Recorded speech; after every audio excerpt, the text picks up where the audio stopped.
Welcome, my friends. Welcome to Secret Transmissions. I'm your host, Fulcrum, but you can also call me just Nick. But today we're going to have a fun little jaunt down memory lane, basically.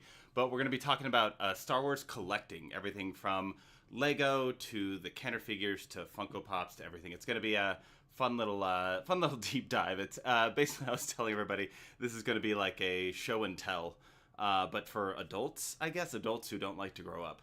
But that's what we've got today. And of course, seeing in the chat, we got Margot, we got Julie, which is going to be fun because Julie's going to be in the other room as we have one of our guests on. But let's just bring out our guests first of all. First off, we've got John. Hello, John. And then bringing out also hello. Patrick. Hey. Hello there. And of course, what's funny is we just talked. John and I have known each other for quite a few years. We're both dancers, but like Patrick and I have had a lot of communication back and forth over the years. But this is our first time actually talking. It's such a funny social media world. But working, sending each other videos for compilations and stuff like that. But first off, before I get too far, before I keep chatting too much. Where can we find each of you on social media or anything you want to plug before we get too far? Let's start with you, John. I am, I guess my biggest social media presence on Fridays. I stream with Blink Blink Games. It's a Twitch channel run by a wonderful gamer that's a mutual friend of mine and Fulcrum's. And so that's kind of my biggest social media presence. Or on Instagram, John Ross Lewis, if you want to mostly look at pictures of my cats and some of my Lego. Hey, there's a lot of cat people here. Of course, I also see Sarah popping in the chat. Hello there. All right, Patrick, let's go to you. Where can we find you on the socials? Yeah, so I'm on almost all the channels. My biggest presence is on TikTok. My handle across the board is Dad of Xander. There's a couple additions, like Twitter is TW, YouTube is YT, because somebody else had that handle for some strange reason. But I'm on all the channels, and if you want to follow me on Instagram, I need to boost my followers there. So yeah, I mean, Instagram is not so much fun for me these days. But yeah, I'm on all the channels. Find me wherever you're at, and you can find me just being a nerd. Well, exactly. That's pretty much all of us. But kind of fill you in on Patrick, is that if you've ever seen like a Star Wars basement videos on that have gone viral of like you're going down the stairs and there's a scroll, SCROLL, not scroll, depending on which fandom you're in, of Star Wars, and you go into a fancy. But that's Patrick's. That's the basement that we are currently in at the moment that we'll get a little tour of. But yeah, that's the basement. So it's basically a nerd haven, I guess. You can kind of Yes, call it is. Yes, it is. I have like little corners of things. I'm gonna have to do like I've got my collection stuff in two different rooms, so you see some stuff behind me, but I'm gonna have to like run into another room and show off some of my other stuff. But just before we get too far, we also have one more guest that'll be joining us as soon as she can get home and get to the collection. But as far as what each of you collect or are kind of into, and again, kind of roundtable, starting with John, what are the things that you are into? Predominantly, if we're talking Star Wars collections, it's the Lego. This is a small sampling, and we'll do a tour. Oh. There we go. There's our friend has arrived. Wait, there we go. We'll bring in now. So maybe I'll stop if we want to go back to introductions. Yeah. Since, Hi. Hi. Welcome. I'm so sorry. Hi, everyone. No. It's great. Like rushing home from work to get to your collection. I appreciate it. Hi. Good to see you. We're doing we did the roundtable of like where we can find you, but where can we find you on the socials? Yeah, so I am on TikTok, Twitter, or X, I guess now. That's strange to for say. this week Yeah. until they get, yeah, you know. Also Threads, But mostly TikTok and Instagram at Mandalorian. Perfect. And we just started to go around on what each of our kind of collecting, I would say, focuses are. And right now we're on John talking about Lego, yeah? Cool.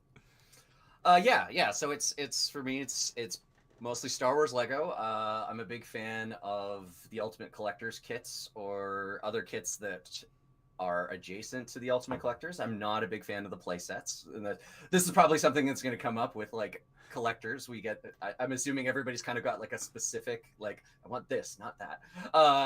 Yeah.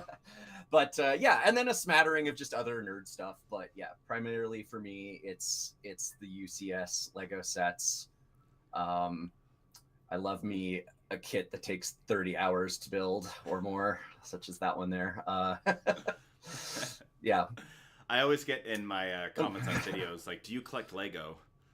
And with all the things I already collect, if I fall into another collecting rabbit hole, I'm done for. First of all, any savings that I have will be gone, and yeah, it's hard to get into a new one without like getting obsessive. And that's exactly where my problem comes in, is because I don't have one specific niche that I'm collecting. I've got a whole bunch of different things that I like, and it's like, okay, if I want to buy more of this, I have to sacrifice this, and if I want to buy more of this, I have to sacrifice that. So you'll see a lot of everything in my collection. Some of the biggest things I have, lightsabers. I have a lot of lightsabers. I want to say I have like 22 lightsabers now in my collection. Lego, we have a ton of Star Wars Lego. Star Wars Black Series, I collect very specific like groupings. So from like certain movies or certain sections. And then I'm working very slowly on building back my vintage collection.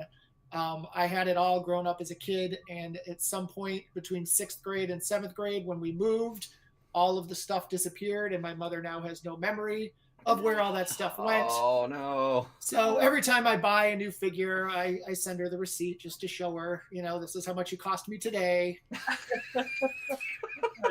She doesn't like the joke very much. If you look, my latest TikTok, I posted some stuff. I went to a toy show this weekend and bought some things, and I made a comment that I gave kind of like a stink eye to the camera. My mom caught it and left a comment that your mother doesn't appreciate the stink eye there.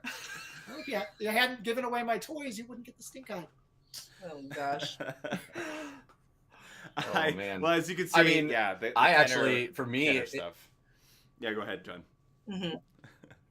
I had all of that stuff as a kid, and it's my fault because my parents and my dad were like, he doesn't get rid of anything, and so I think back on all of like the Kenner toys that when I was in my early 20s, and that you're just too cool for having toys and stuff that I gave away. So I can't blame parents. That's all on me when I think back on all the ones that. You went through a phase where you were too cool for toys? I don't know what that's like. I haven't gotten there yet. I don't think I ever went through a phase where I was too cool. I just went through phases. Like it went from like one nerd thing to the other. So exactly. And then it came full circle back to toys. When they finally started to make lightsabers that you could like whir and stuff like that, I'm like, oh, we're back. Because just having to use like a little stick when you're a kid or a flashlight. Kir, and we can see, yeah. Oh yeah, the where you have to like it gets stuck and you're like, come on.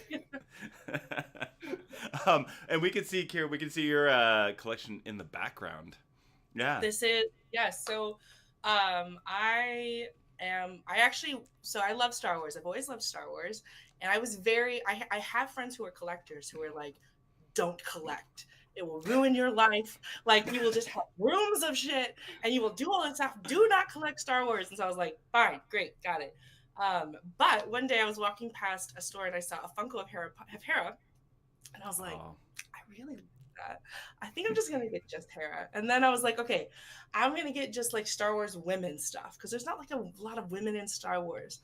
These are all the women of Star Wars. There's like almost 100 of them now, and not all of them are even up there.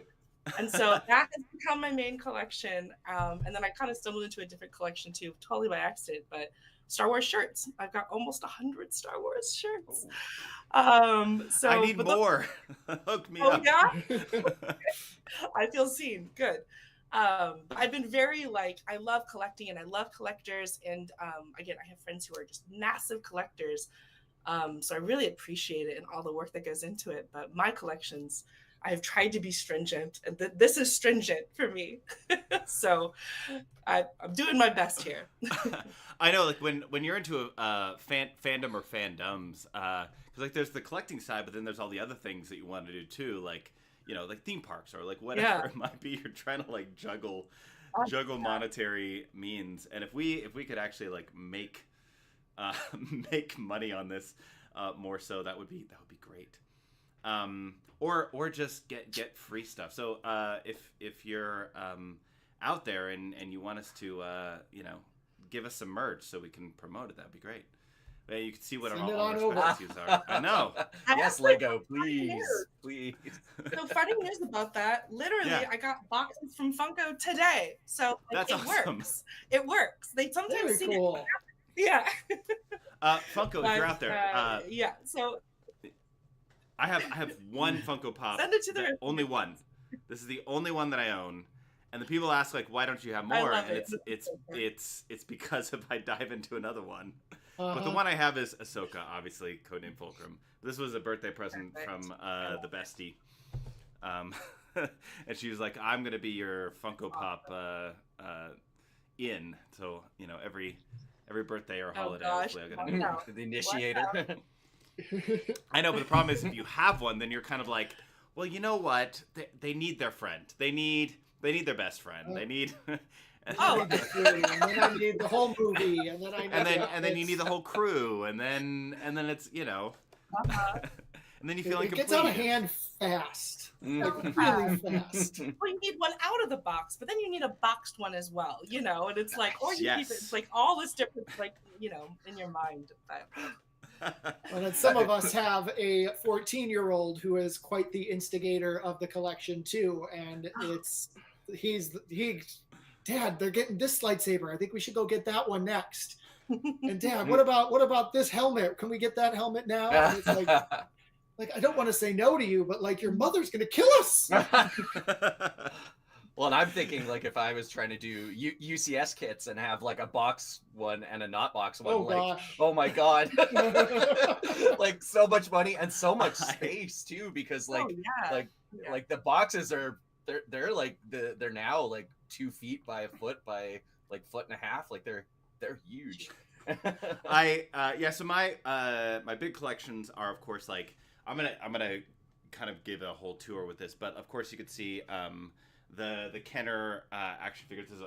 There's like a few different displays. I've got a couple in the other room that I'm gonna have to show, but like I've got all the Kenner stuff. But also during the pandemic, I got into restoring some of the Kenner figures. So this one up here, this Millennium Falcon, I restored.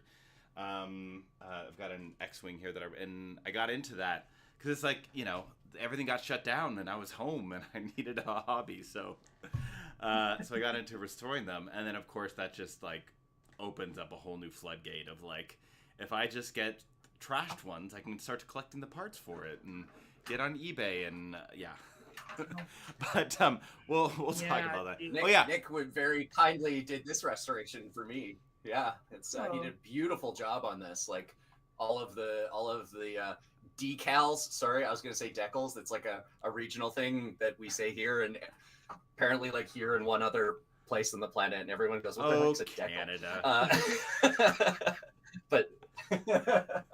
But yeah, like all of the decals are like smoothed on, and yeah, he did a fantastic job. That's the thing. After we restore some, you're kind of like, well, now I have extras of these, but I got friends, so there you go.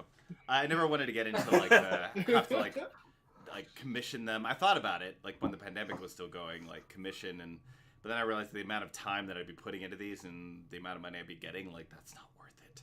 I'd rather make friends happy. Yeah. But yeah, I got into that deep dive. Of course, you see, like I collect lightsabers as well. So I've got a couple like Xenopixels from like Parsec sabers, but I've got a bunch of Galaxy's Edge sabers and things like that.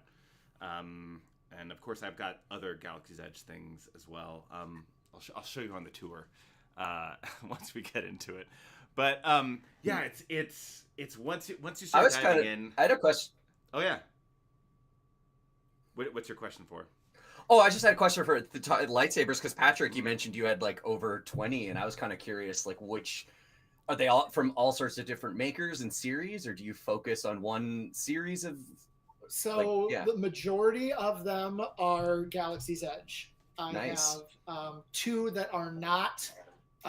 Both were gifted to me, as we were talking about earlier, from my viral TikTok days when everybody wanted a piece of my basement. And so I do have 2 NeoPixels that were gifted to me, but everything else I have are Galaxy's Edge. I've got some of the box sets. I've got a couple Savis, and then just all the other character ones that I really just wanted and kept buying. Nice. And living 15 minutes down the Sorry, street. I cut you off there, Nick. Yeah. No. Every time they come out with the new saber, you're kind of like, oh no.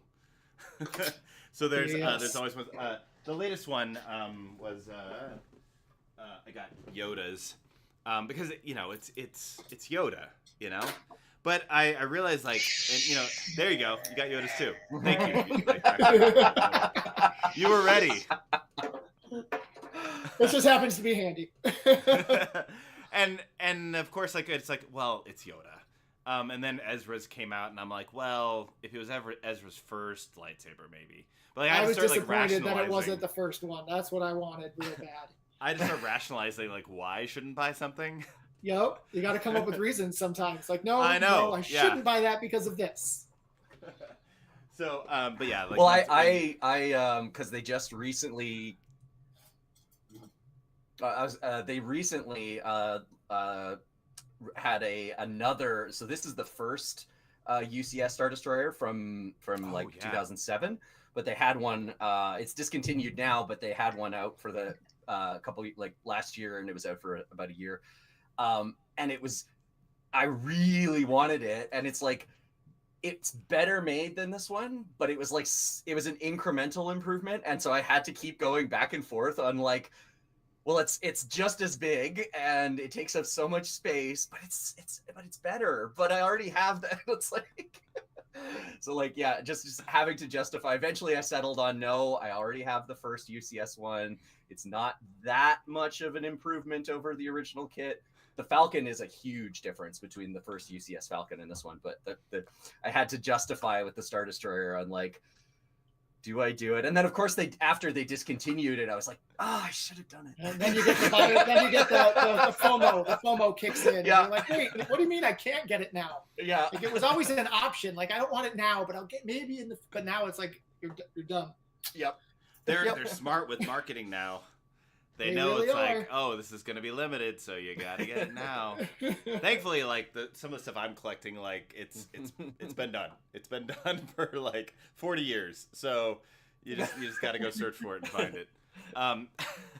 Let's start to do some little tour type stuff and kind of go a little deep dive of each thing. Let's actually start with Lego, since we're kind of on the Lego kick.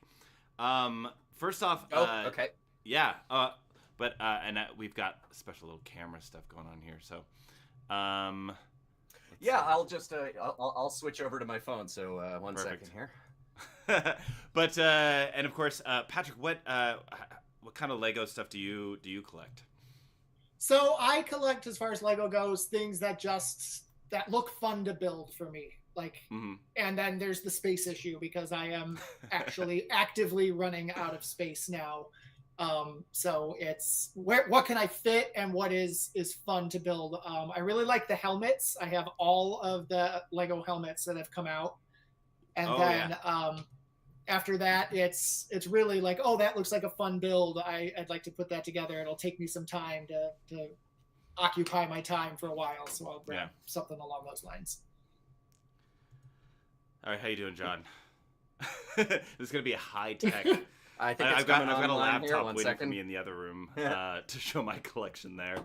But And I'm just gonna be taking my laptop around with me. that's perfect. Yeah. Okay. You're up. Okay, think we're let's good? see if we can.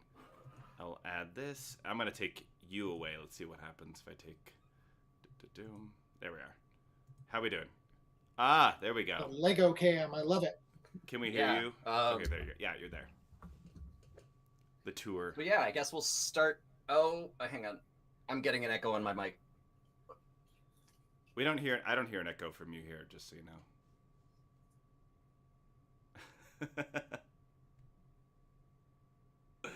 Yeah, Julie's in the chat. Julie is just in the. Hey, John.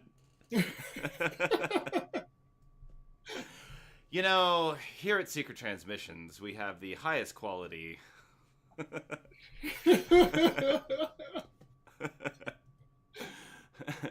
We lost. I see him like working on his little thing there.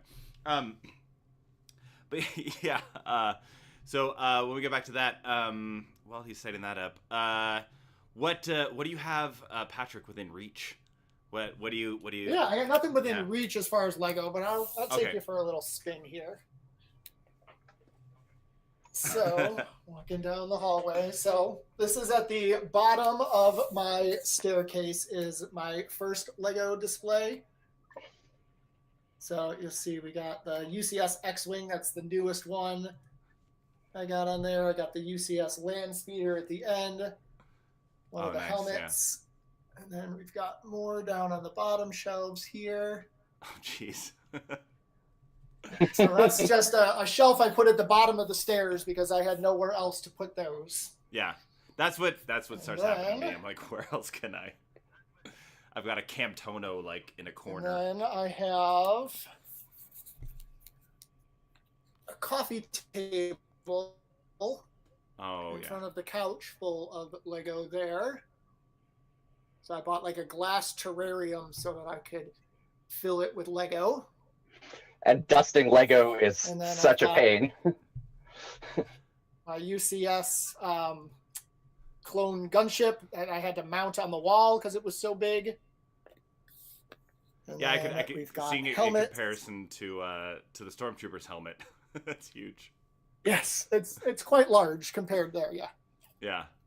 it's amazing. And the fact that like they make these little 3D printed stands. I don't know if you can see that there. Oh yeah. That it's mounted to the wall. Like I am shocked that that thing hasn't fallen and broken into a million pieces yet. It's just a little piece of plastic that's screwed into the wall and it's supporting that whole thing. It's insane. Yeah, with some of my displays. Yeah, so that's, like that's being in some of my California, Lego. I'm always worried about. How we doing, John? Camera 1, camera 2. John's still working on it.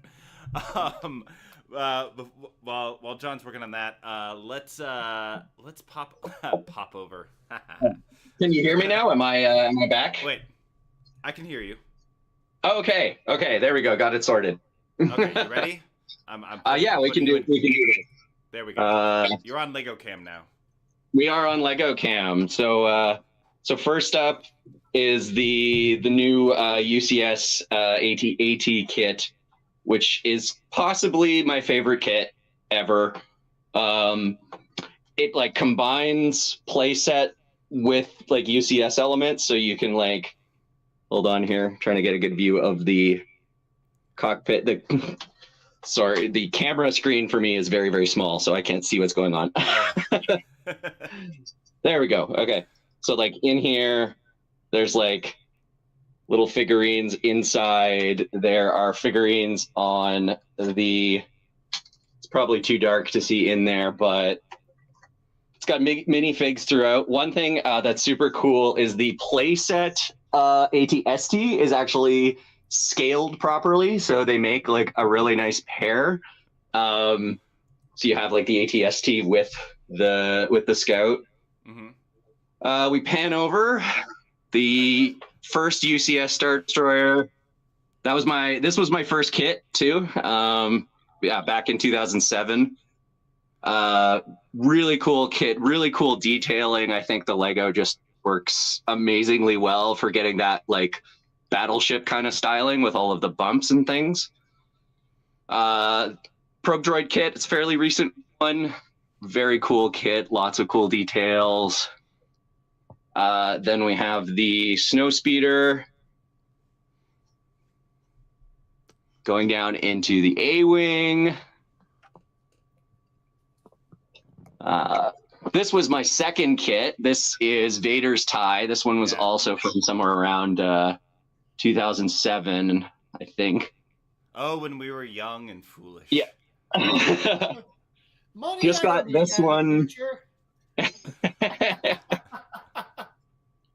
Razor Crest kit too is another recent one, which kind of continued. They seem to be on the trend of like, let's see if I can open this while I'm holding a camera without dropping anything.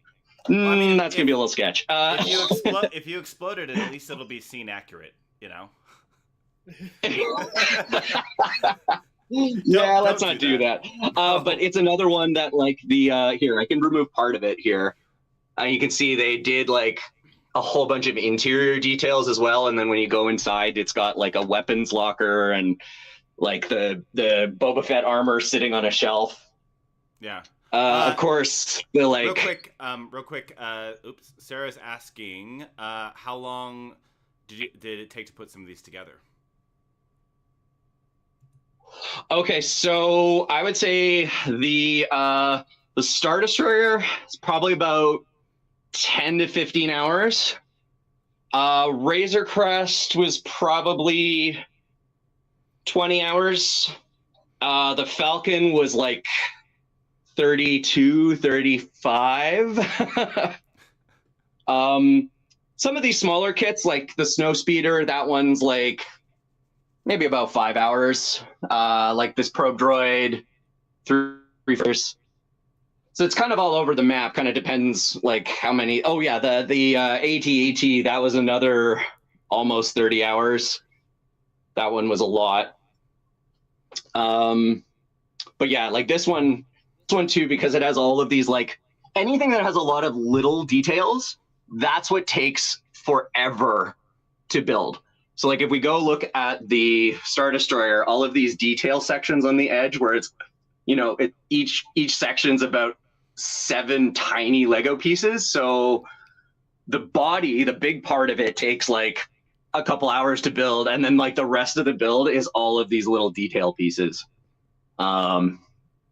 Yeah, so something like the Falcon has both the large pieces and then a ton of that detail work. We have over here, we've got the Y-Wing, another one of my favorites, mostly just because well, it's a really well-made kit, but also the Y-Wing is my favorite fighter. I'll fight you on that. This was a fun little kit that came as like a bonus with, I forget which one of the kits, but it was like a bonus set, and it's just a little diorama of the trench run. Up here's also the UCS X-Wing that we saw at Patrick's, same one. Oh, actually, I can't remember. I don't know. This is the first UCS X-Wing, not the latest one. So I don't remember which one yours was. Yeah, mine was Oh, okay. So this is the generation before that one. A couple of these little mini guys, just because they're fun. There's a TIE Interceptor. The Han sitting in the Falcon there, I think, is really fun. This is Luke's lightsaber, which was another bonus kit. It came with the AT-AT. I thought it was super cool. So that's a nice thing they do with like some of the UCS kits is they throw in these little dioramas and like bonus kits. And then motion sickness warning. I'm gonna walk up the stairs.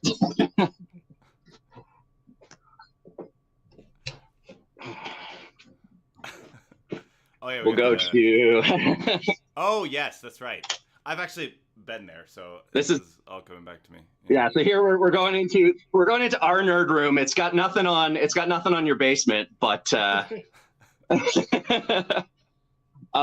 one other thing we do collect. This is a local artist here where we live. She goes by K-Pop, Kaypop. And she does pop culture artwork, and so her pieces are pop culture things painted on top of pages from that media. So here we have a bunch of Star Wars comics and Boba Fett painted on top of it. And then if we go over here, we've got R2-D2 on Star Wars comics. And then this one we actually commissioned her to do. It's Ahsoka on top of the script pages from the last 2 episodes of Clone Wars. And we were super lucky to get Ashley Eckstein to sign it, which was super cool. More Lego. We've got Rex's helmet. We've got some brick heads. The brick heads are really cute. They're really fun. They're kind of like I almost shouldn't tell you about this, but they're kind of like Funkos, but Lego. So, there's another potential addiction. Kerr. That's how you can get into the Lego, Kerr. Oh, great. Yeah. Thanks. I've resisted Sarah. And then we've got the droids on this shelf. Those are the droids we're looking for. Droids on this shelf. They are the droids you're looking for. Yeah, Dio BB-8. BB-8 is a super fun kit because they actually he's got all of these things. So he's actually got the little torch that comes out the front, and then the other dial actually moves his head around in a really BB-8 kind of way. Like the engineering they put into these kits is ridiculous. R2 has a bunch of tools that pop out, but we won't. Doing that one-handed will be dangerous. And then we have the Imperial shelf with TIE Fighter, Vader head, Scout Trooper head, and just some other random Star Wars stuff. Empire Strikes Back poster on the wall. There's other random nerd things in the room, but yeah. And we missed a couple.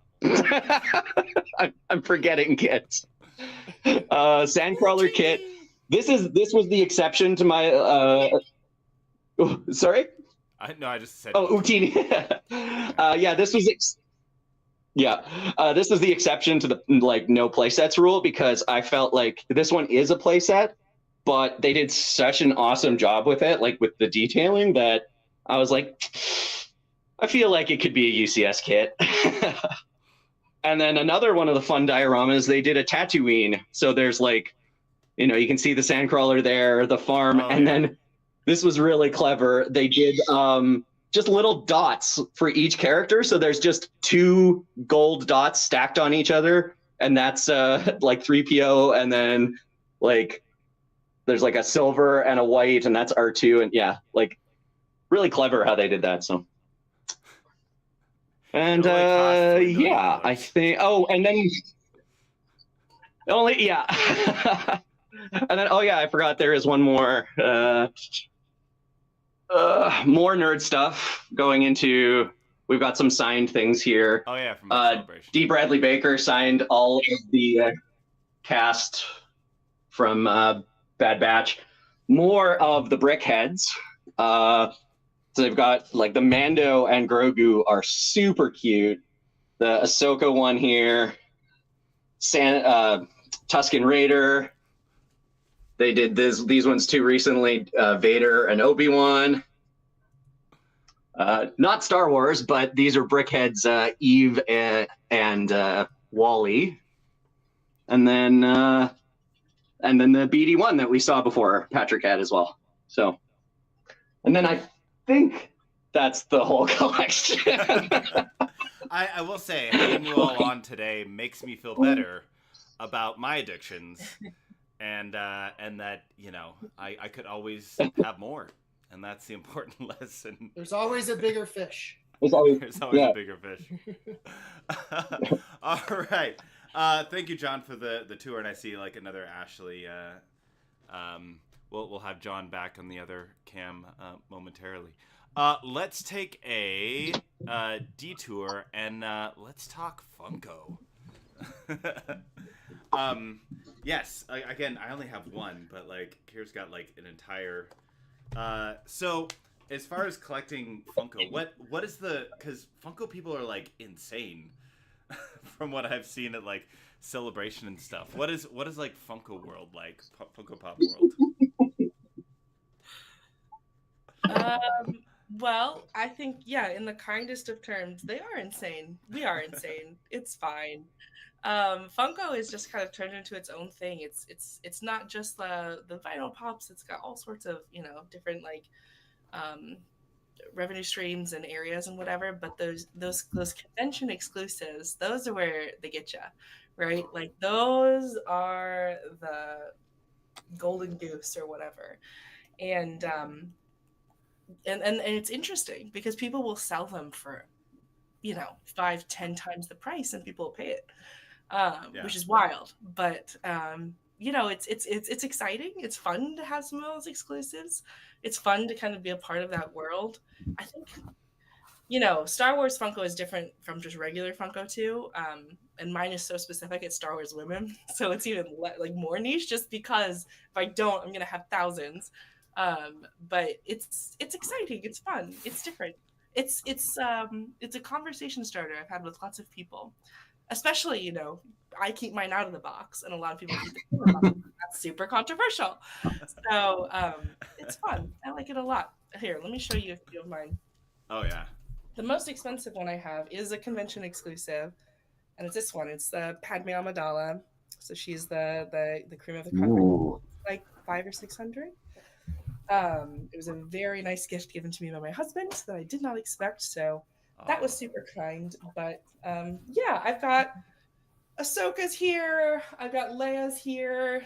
I've got Rey's here, and I kind of mix them up. I just kind of, like I have Hera with Omega here because they were in that episode of Bad Batch, and this is technically me cheating, but it's Revan because when I played KOTOR, I played Revan as a female.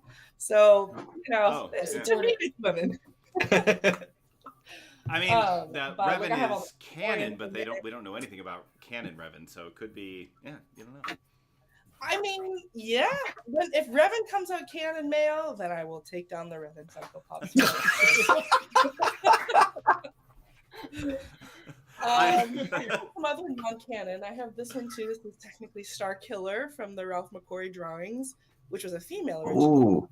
So, but not quite canon. So, but I thought it was so cool. But it's Ralph though. Yeah. Yeah, right. Like I think Ralph is always canon. No matter, that's the original canon.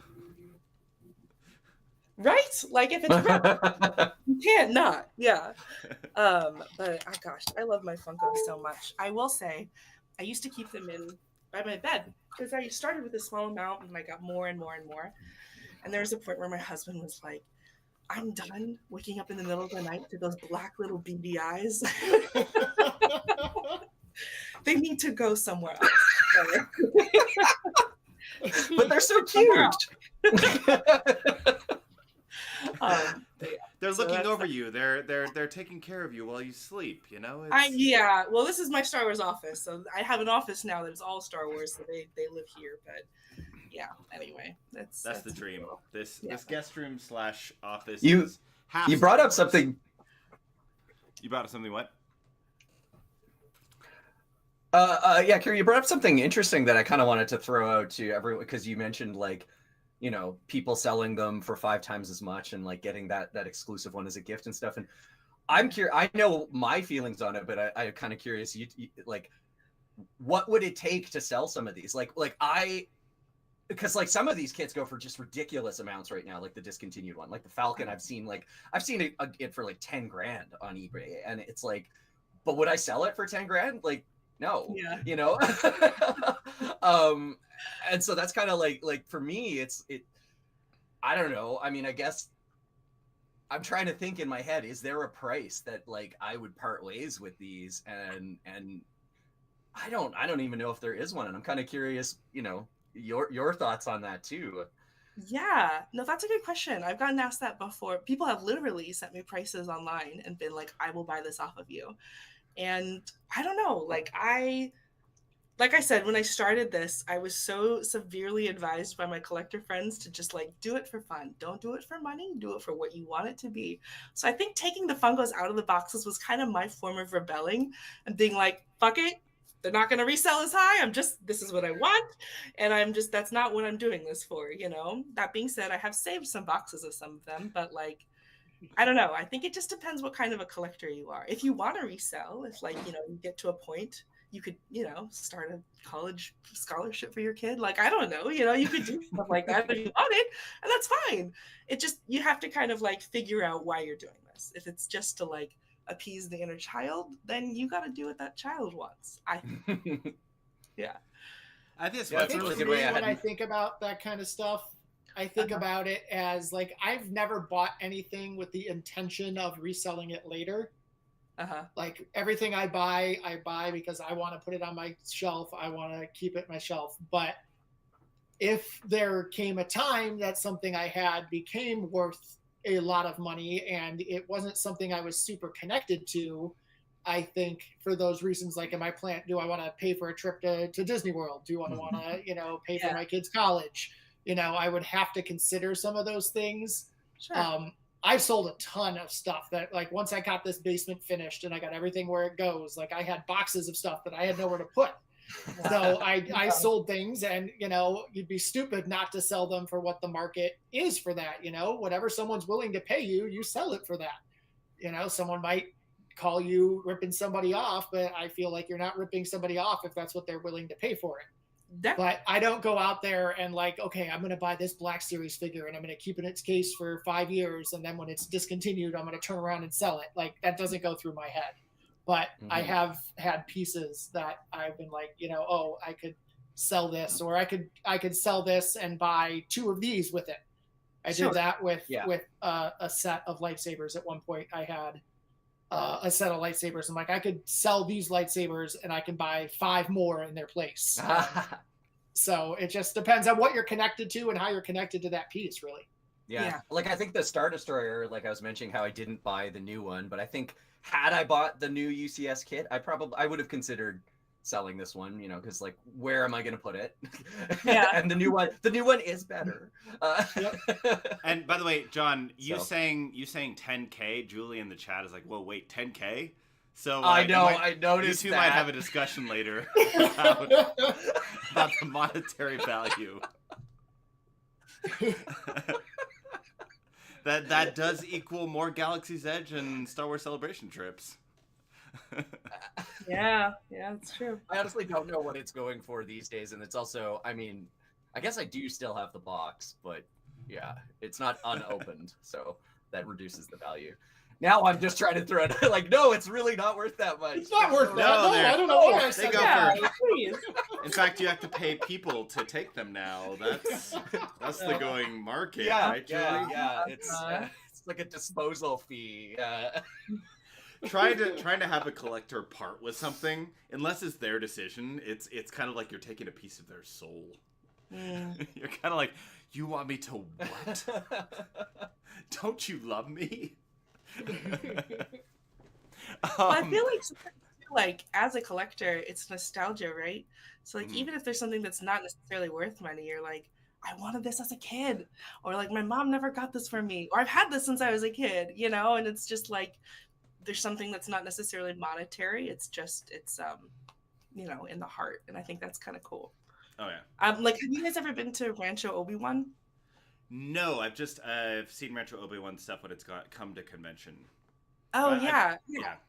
So their collection is amazing, but there's like things that are obviously monetarily cool, but there's a ton of stuff that's just like, has no money value, but has all the nostalgia and like the stories behind it, and like, this person had this and they brought it, and then, you know what I mean? And I feel like that's so Star Wars, and that's so something special on its own level, right? Yeah, for sure. For me, with the Kenner figures, I'll show them in a bit, but growing up with them. So I was 4 years old when Return of the Jedi came out, and I had a sandbox. And so that's what happened to a lot of my figures, is recreating Tatooine scene. Oh my gosh. My parents would have to be out there at like midnight with flashlights, because I'm like, where's C-3PO? They'd be having to like go through a sandbox trying to find these, because I'd always be digging like a Sarlacc pit. Sure. And that's awesome. And of course, like, they end up in the Sarlacc pit, but so that's what happened to a lot of mine. So it's completely my fault So like recollecting them was definitely a lot of nostalgia. When I went to New York Comic Con, like I was there for like one day, like years ago, and I was like, oh, I got these like used Kenner like little figures, just as like, oh, this is my one souvenir for it. And then of course, like they're on my shelf, and then like when I started to get into this, I'm like, oh no, that was a mistake getting the less good ones, and that's gonna make me want the nicer ones and the pristine ones, and it's a whole rabbit hole you go down. But we'll get into that in a little bit. Speaking of Kenner, I know Patrick, you've got a whole collection of some of the old figures. I don't know if I'd call it a whole collection. You've got some collection. I've got some of a collection of the old figures. So show and tell time. Show and tell time. I have hanging up here. First of all, I mean, let's look at this. Let's appreciate what this is right here. Oh, Star okay? Tours. Love that. This is something you're never going to see anybody else with this That's hanging on their so wall. I'm going to tell you that right there. But I yeah, have such so nostalgia I've got. for that. Whoa, I'm going to drop my computer here. But I've got the original 12 figures up here. Oh, so wow. I That's collected nice. these. I collected these specifically to hang in the basement as I was building it. I'm like, I want the first 12. I'm going to put them in a case and hang them up there. So I've got them all there. They're all complete with their weapons, their capes, everything is original. So I've got the original 12 hanging there. So that's the highlight of my Kenner collection. And then I don't have much else. I've got this shelf here. So I've got this Hoth playset where I've been collecting the Hoth figures in there. I think I have all of the Hoth figures now. Did you retrobreak that? I got the Wampa. I just need the Tauntaun. Did I what? Did you retrobreak that? Like it's so white. Yeah. No, I did not. I didn't. No, nothing. It just it came like that. Actually, it was a gift. So so that I was shocked at how clean it was. It's amazing. But I just need the Tauntaun, I think, and then I think I have all of the Hoth characters or some other Hoth playsets I don't have. Nice. But then I have, where are we going here? So I've got the other things I'm collecting are the Ewoks. So I have got 6. I'm having a hard time angling the computer. Here we go. I've got 6 of the original Ewoks. These are a lot harder to collect because I believe 4 of them are the last 17 figures that they released. And the one that I'm still looking for is Rumba. And I think that one can go anywhere from like $150 to $350, depending on the condition. So what's the name of it? Rumba? Rumba. I don't like to call them Roomba because then I think of the vacuum. What's the spelling? I just want to look it up. What the look of it is? Yeah, I think it's spelled the same. I think it's Roomba. But he's the last one. And then I just picked up this past weekend at the show the speeder bike there. And it's really cool because this is actually complete with the flaps on the back. I don't know if you can see those. But a lot of the speeder bikes have lost those flaps now. So I was able to grab one that's got the flaps on there. And then I picked up an Admiral Akbar this weekend just because he was $5. And I'm working on a little mini Akbar project. So I wanted to get Akbar there. But that's the extent of my Kenner collection at this point. It's not going to grow fast, but it will grow over time. I mean, like how Kenner figures have appreciated over time, like the high quality. That's what I always tell myself collecting is like, if I keep good care of these will appreciate and they'll be worth more. It's an investment, right? So really cool Kenner story. So I've got a video up on my TikTok page from sometime last year. You'd have to go back a ways to find it. But I have a buddy that actually lives out in California, but he grew up here. And he comes back here a couple times a year. And he told me last year when he was here, he's like, I still have all my Star Wars figures from when I was a kid. I'm like, oh my gosh, I'd love to see the collection. And he brought it over one day.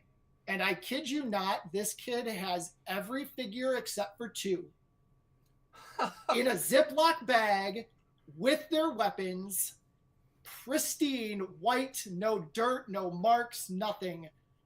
I have never seen a collection like this in my life. I was just like, I couldn't believe it was all out on my kitchen table. I was just like losing it. And he's got 2 of every figure. Jeez. Wow. And it is like the greatest set in the history of the world. So I'm first on his list whenever him and his brother decide they're going to part with it. I'm first on the list to get a crack at it. I don't know how in God's name I'm going to be able to pay for it if it comes to that. My boss at work is a Star Wars fan too, and she told me at one point, she's like, if you need an investor in that set, let me know. And I'm like, oh, okay. Thinking to myself, like, I'm not buying it to resell it later. Like, if you invest in it, you're never getting that return. I'm not selling them again down the road. But don't tell them that. Don't tell them that. No. But yeah. So maybe that's an option to get it. But yeah. So that might be one day I just might all of a sudden have all the Kenner figures. I don't know. We'll see how that goes. But I mean, in the meantime, it's a piece here and a piece there. Just later you can message me what that person's address is and when they go to work. Just because, no reason. I live in California. So I think we need 11 people. I think we need 11 people to pull off this heist, and we'll work together in teams. John knows I'm really good at planning heists, so I've seen all the heist movies. I've got so many heist ideas. We were doing a Star Wars RPG game, and like during one of the storylines, we had to like plan a heist, and I was like, "It's a heist! I've got this." I had this whole elaborate plan. Yeah. When we pulled off the plan, he's like, okay, we got to get this sorted, and we got to sort this out, and we got to, the DM had not planned for us to like pull off a successful heist like that, so I had to like plan a whole new storyline after that. And Julie was in on the heist too. So the 2 of them will be out here in California in November. So we've got at least 4 people for the heist. So you the let me know, heist is Patrick. in the Chicagoland area though, so you're gonna all have to come out this way. You're gonna have to come out to meet. It's fine. I got airline miles. We'll make it happen. I think has Celebration ever been in Chicago? It was there a couple years ago. Yeah. Not the most recent U.S. one, but the one before that was in Chicago. So it'll probably make its way right back before there. the pandemic. I think it was 2019. Yeah. Okay, so it'll make its way back there, and then when it does, we'll pull off the Ocean's 11. The Solo's 11. There it is. Okay. Starting in on my stuff. Yeah, the chat is already planning the heist. So there we go. So we're well underway. Chat. I hope he's not watching. Brad, if you're watching, I'm sorry. You're gonna have to protect your house a little bit. We love you, Brad. We're just kidding. Totally kidding. Let's see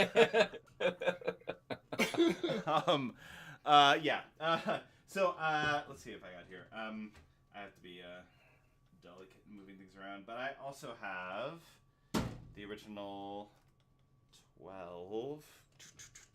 Oh, and you've got the stand too. That's amazing. Oh wait, what angle? There we go. That's the angle. So here's the original 12 with that kind of original stand. So when I started collecting, I went for loose figures. So I had like deciding between like carded and loose figures. But for me, like the whole nostalgia of having the loose figures, just kind of brings that childhood. If they were all carded, meaning still in the actual container. Oh, that's gonna be sorry. That's squeaky. But still in the container, it doesn't give me that. Doesn't give me that same like nostalgia vibe. So I went for loose figure when it comes to that.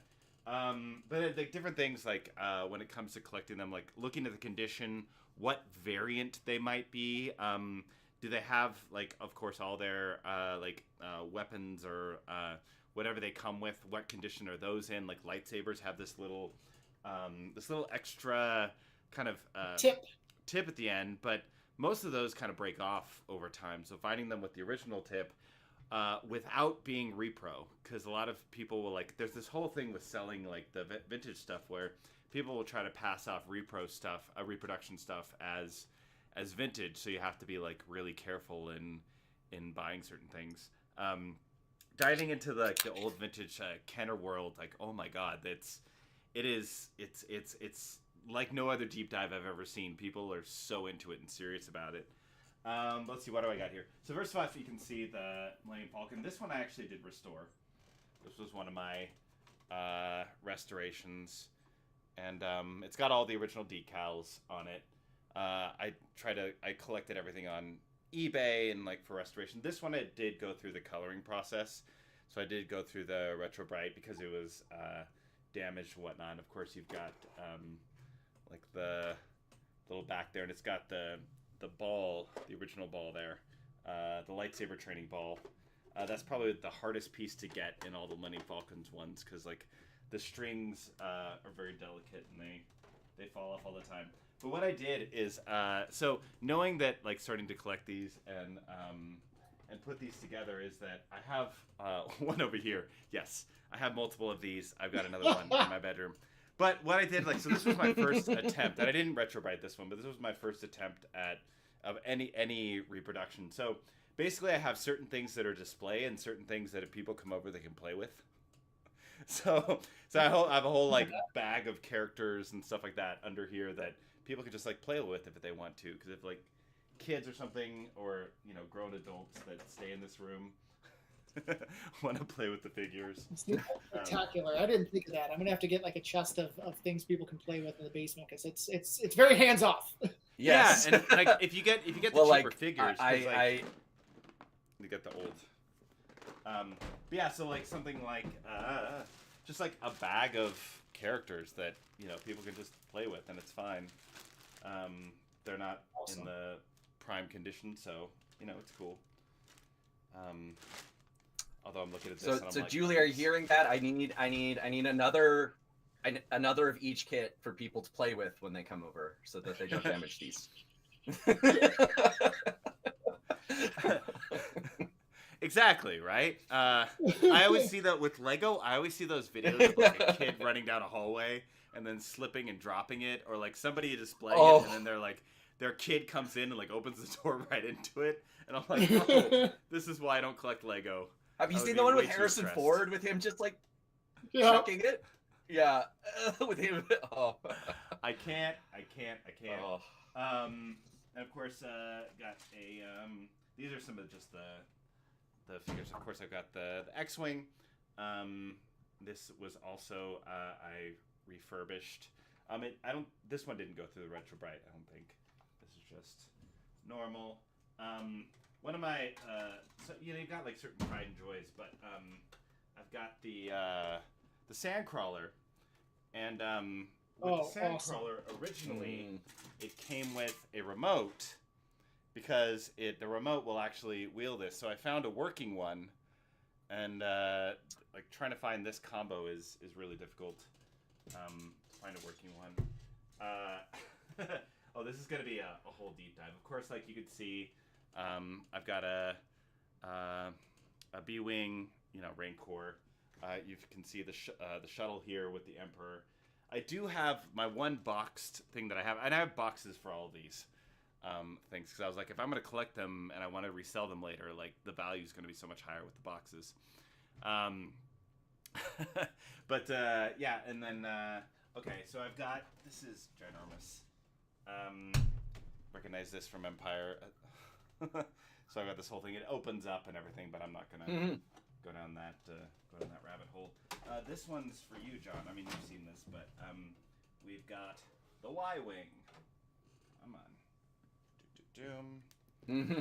Y-wing. Best fighter. Yeah. Best ship. And what's interesting about some of these Kenner figures is like also like where it's made. So like there's like stuff in the U.S. There was stuff made in Mexico. There's specific names for some of these things, and stuff made in the UK. So everything has like a value based on when and where some of them are made. Sorry, and of course you can see here I've got Boba Fett.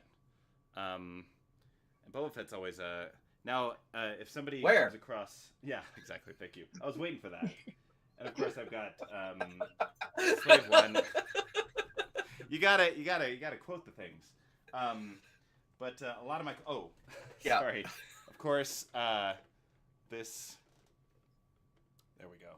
And pretty much everything that I have is functional and does work, but I don't keep batteries in them because, you know, that's the problem with those things. Of when they that'd be the keep worst. That is batteries a in them. recipe for Yeah. disaster. Yeah. The battery acid will destroy everything.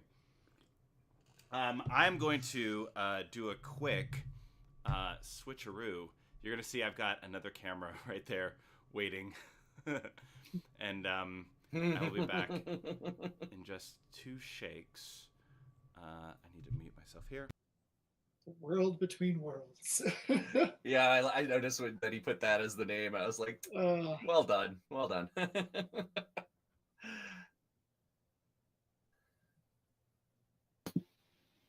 Is everybody there? Yep. We are here. You're sir. back. See me? Okay. So here's bedroom tour time. So here's my other Millennium Falcon. You can see there. I've got and I restored some of these. You can see TIE Fighter there. Wait, let's get a little closer look. TIE Fighter with a bunch of figures. I've got Snowspeeder with a bunch of figures. And of course another X-Wing. And the little droid set, but one of the that's cool. One of the Pride and Droids. The droid set actually was a friend that was like, "Hey, I've got somebody selling these." So I got it for much value. So these are blue snaggletooth. So these can go for hundreds of dollars. For anybody who comes over, they only go for $5. But for the rest of you, these go for a lot. And No, you don't need to worry about that. That's worth nothing. Don't just walk on. Yeah. These, I mean, it's a weird little alien. It's fine. No heist required. Exactly. The blue snaggletooth is a variant because it only came with a Sears Cantina set. And that the whole thing came out before they designed it before the movie came out, and they didn't realize the snaggletooth was actually really short, because they only had pictures of these things. Like when they designed all these toys, the movie wasn't out, and so they redesigned snaggletooth afterwards. So snaggletooth is like small and has like kind of a reddish outfit there. But I've got a couple snaggletooths, and there's like a whole like variant of like a toe dent and all that stuff. Collectors are weird, like me. It's like a misprinted stamp. It's like oh my gosh, I got so much. So of course, like you can see these pictures behind me. These are from the original Star Wars fan club from 1970, 77 to 83. And these came in the original fan club. I see my bald head with the pictures. But of course, you've got that. And these are a couple of my original like lightsabers there, like the old school ones that Disney sold years ago. And we've got up here, sorry, I know it's janky looking at this, but there's a little variant. You can see the pointy. This is more from Return of the Jedi time period. We've got what do we got here? There's the, what do you call it? I can't think of it right now, but the transport for transporting prisoners. We got down here. Yeah, it's a little massive collection. Of course, you see the ATST. You see the speeders. You see different Lukes and Yoda, and there's a lot of Empire Strikes Back and Return of the Jedi in there. You got a whole Jabba's. I was wondering where that was. Yeah, you got a bunch of Jabba stuff. You've got Luke there. I haven't gone through and really organized this as much as I could. And then you got more Rancor and a bunch of figures that I haven't really organized yet. But yeah, so other little collection stuff while I'm in this room.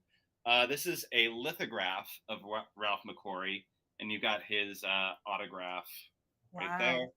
But you got nice cool lithograph. And this is like this is one of those that comes with the cell from original film of Empire Strikes Back. Oh, cool. So yeah, it's one of those limited edition numbers. And while I'm here, I always have to show off, like, there's me touching Ewan. That's important. And and then of course there's the Team Tano. Love it. And I don't know if With it all that. shows up the just the ridiculous grin on Dee's face holding Oh, yeah. He grabbed the Rex's breaker. helmet in that photo. Like he's just Aw. Yeah, he asked me like, "Oh, can I hold this?" And I'm like, "Heck yeah, you can hold this." I'm wearing Rex armor. You can do whatever you want. Like, just don't sign it because I paid a lot for this. But when I saw Parsec Sabers in the chat earlier, here's one of my Parsec Sabers. Before we get into oh no, I can't aim. There we go. Yeah, I'm not gonna turn it on because it's gonna make a lot of noise. So this is getting into like some of my Galaxy's Edge stuff. So of course you've got and living next to Galaxy's Edge is dangerous. So I have to mostly just spend it on churros. You got the original. The 3 Skywalker sabers. You've got the holocrons there, and then of course we go down, and there's Mace, Dooku, and Maul. There's what do we got? Rey and Kylo. Down there we've got Obi-Wan, and that's a plastic Ezra one. We got the Hasbro Darksaber there. You got all 4 Ahsoka sabers. Wow. Helmet. It's Ahsoka. It's Ahsoka. Yeah, I should be surprised. It's like, for me, it's like Ahsoka or Luke, and I'm like, okay.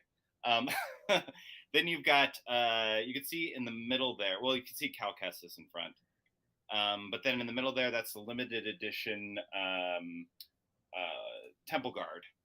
And it comes with a piece that will switch out in the middle so you can fold it. But and then you've got Darth Maul. You got one end from season 7 of Clone Wars. And then you've got his regular one. And I've got a ton of Kyber crystals, of course. But I've got this, I got these boxes off of Etsy.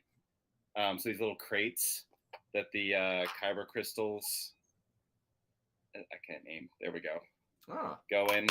Oh, I'm dropping it one-handed. And they're really cute. So I got those a while back.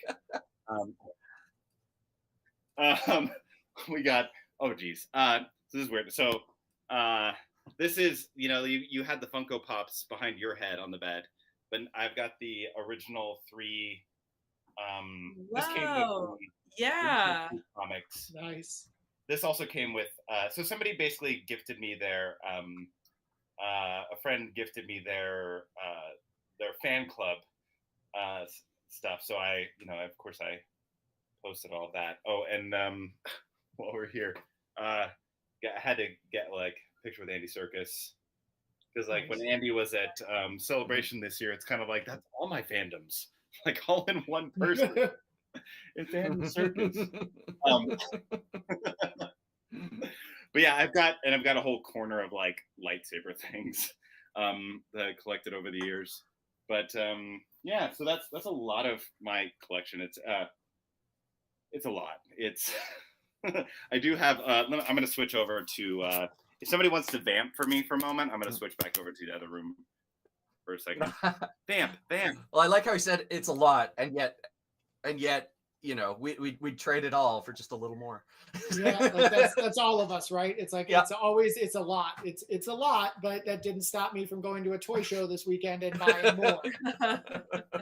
Like at some point, I'm gonna have to get to that stage where it's like, if I want to buy more, I'm gonna have to get rid of something else, and I'm dangerously close to that point. I'm there with Lego.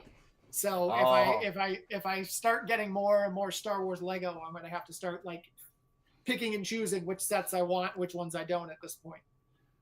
Yeah, well, we're also hitting like a space thing with Lego. Like I got this shelf, specifically for Lego, and I'm like, it's pretty full, and I don't have a lot of other walls for more shelves. And it's all personal preference how you want to display stuff, right? Like I see videos of people who have so many action figures and they're literally like stacked on top of each other, lining the shelf and filling all the space. I personally like to have some room on my shelves. I like the things to be organized in a way that's pleasing to the eye, to my eye at least. And so, like, yes, at some point I'm not going to have shelf space, and I'm going to need to decide. Okay, do I want this or do I want this? And I'll have to pick which one. I think that's something all four of us. From IKEA. The display is important. Yep. Yeah. By the way, Parsec Sabers, where I put your sabers are on that wall between the two cases. They're by my original two that we're crossing, and so they create like this cross, and the two Parsec Sabers are there. So like yours are on display as well, just so you know. I see in the chat. I'm going to give a little shout out to Parsec Sabers too, because they are awesome. I'm going to do a little self-promotion real quick now that Parsec Sabers is here, because if you follow me on my channels, I am a big supporter of American Cancer Society. I do a whole lot of fundraising for them every year. I run a race in honor of my dad every year and spend the whole year fundraising for them. And Parsec Sabers just sent me a lightsaber that we are going to use to raffle off for American Cancer Society. So thank you so much, guys. The saber's amazing. I cannot wait. And that's going to launch in a couple weeks. I want to kind of try and tie into the Ahsoka hype when people are really into Star Wars when I launch that. So thank you, Parsec Sabers. You guys are amazing. And we both, awesome. I think we both have like discount codes for Parsec Sabers, like for 5% off. Mine's Fulcrum5. What's your? Do you have one? I don't have one yet. Okay. I'll probably get one. So right now, if you want to buy it now, go use Fulcrum5. Yeah. Go use Nick's. If you both had them, it's like, tell us who you love more. Whose code? We're gonna have a contest here. Winner has to give up. He has to lose his collection. So it's because I always want things, but I'm like, my pocketbook cannot like afford all of it, but I want all the things. Where can I get discounts? And I will promote your stuff. But yeah. So can we actually, Patrick, see some of your lightsaber collection? We sure can. So I got a couple. It's a good right segue here for with lightsabers. me. So I've got. I'll just carry this one over. I've got right here the Skywalker limited edition box set, which comes with the Skywalker Reforged saber and Leia's saber. And it comes in this really nice wooden box. Absolutely an amazing set. When you open up that box, it plays music. And like I did not know that when I got it. Like tears. Like you're like, yeah, 100%. And then I already showed you Yoda over there. I had him earlier, and then I've got on this wall here is my lightsaber wall. So we've got, let's see here. Don't mind our little Picturoid friend here. So we have Plo Koon on the end. Oh, Plo. Then we have Rey. This is my Savi saber that I built. Nice. We've got one of the two Jedi Temple guards. We have them split. The other one's on the shelf over there. I've got Kylo. I've got the Clone Wars Ahsoka sabers here and here. This is my kid's Savi saber that he built. I've got down here the Obi-Wan 3-pack limited edition set. It's got his episode 1, episode 3, and episode 4 sabers there. I want that. Over in the window, I've got the dark saber. Nice. Up top there, I've got the other half of the Jedi Temple Guard set. Under the TV, I've got Darth Maul, same as you, Nick. I've got one half of the episode one mall and one half of the season 7 Clone Wars mall. And then I have an Inquisitor saber below that. Ooh. That one is not Galaxy's Edge. That is a NeoPixel. Yeah, they've never made it. And then Galaxy's Edge. Behind the Stormtrooper here, I've got just casually behind the Stormtroopers. behind in there, I've got Vader and Luke, Return of the Jedi, clashing on the wall. Oh, that's so cool. There. I love that. That's great. You can't miss it. It's right behind the Stormtrooper. Yeah, it's right there. So yeah, that's my collection, and always looking for more. But I love again, the wall behind though, the wall with the like Imperial lighting. Yeah, The little pill lights. Yeah. I've thought about it, and now like I want to do some like original character like little skits and stuff like that. But like I'm gonna need to do some green screen stuff because I don't have like a actual setup like that. So, but like in my brain, I'm kind of like, if I had something like that. But then none of my characters are Imperial yet, so that doesn't help. But yeah, I see like you do that, and Balance of the Forces is another. Some Star Wars cosplay people that have a background like that, and I always get jealous. I'm like, that's such an easy setup. Why? yeah, Why do I it's not nice do that you don't have to worry about where you're filming. Like, oh, I can just stand right here. Yeah. I know. I had. And so, did you build that yourself? That wall? I did. Yeah. I did. So the entire basement I built myself from the ground up. It was my COVID project. So my goal was, when we moved into the house, was by the time my kid was in high school, I wanted to have a finished basement. And I always had this dream of a Star Wars basement. But and he's actually going into high school in August. So, but COVID came and nobody could go anywhere. And I'm like, well, I'm just going to do this now. Nice. So I did that. I built the panels myself. I built the Death Star, other wall panel type looking pieces myself. The only thing I did not do is I did not mud and tape my own drywall. I could have done that. But who's got time for that? Exactly. It would have taken me, 2 months to get all that done, whereas I paid somebody to come in. He did it in a day. So, but everything else is, all hand done. The decorations, everything is all me. I put it all together myself, and God, I love it. Yeah, cool. your kid is the same age as Sarah's kid, and I would say I somewhat live vicariously through Sarah's son, but I think sometimes he lives vicariously through me with all this Star Wars stuff. It's like, here's some Star Wars figures. Here's my kid he's been more and more like, kids today, all they want to do is sit on their computers and play their games and talk on their chat. So we've been really like, go out and have your friends. Like, I built a basement so you have a place to hang out. And he's finally started taking me up on this. And a few weeks ago, he had some kids come over, and we're on the upstairs couch watching TV, and they're going downstairs, and I hear one of them, and he's walking down the stairs. I've waited my whole life to go down here. And I'm like, it's only been built for 2 years, but it was such a funny comment. Like, I'm like, oh my gosh, this is amazing. It's absolutely amazing. But it gets down, like, my kids, he tells me, like, oh yeah, we were talking Star Wars today. I'm like, well, of course you were. You're in the Star Wars basement. Yeah. You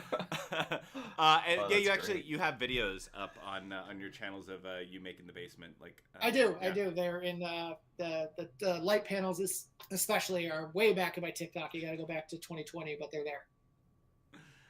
Oh, I just want like one room where I can have like setups, and like everything's always set up for like streaming or filming, and just to have a space like that someday when I'm in the money, which is just need a movie studio. If I could just have like one sound stage.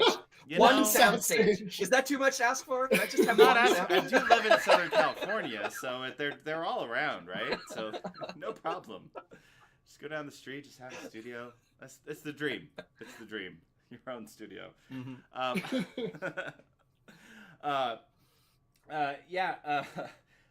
I wish. Yeah, I'm looking around this. I'm like, oh well, okay. This isn't. I don't own this place. I kind of take over this corner though. Sorry, Matt. You're not gonna watch this anyway, Matt. So it's fine. I'm gonna detour for a moment.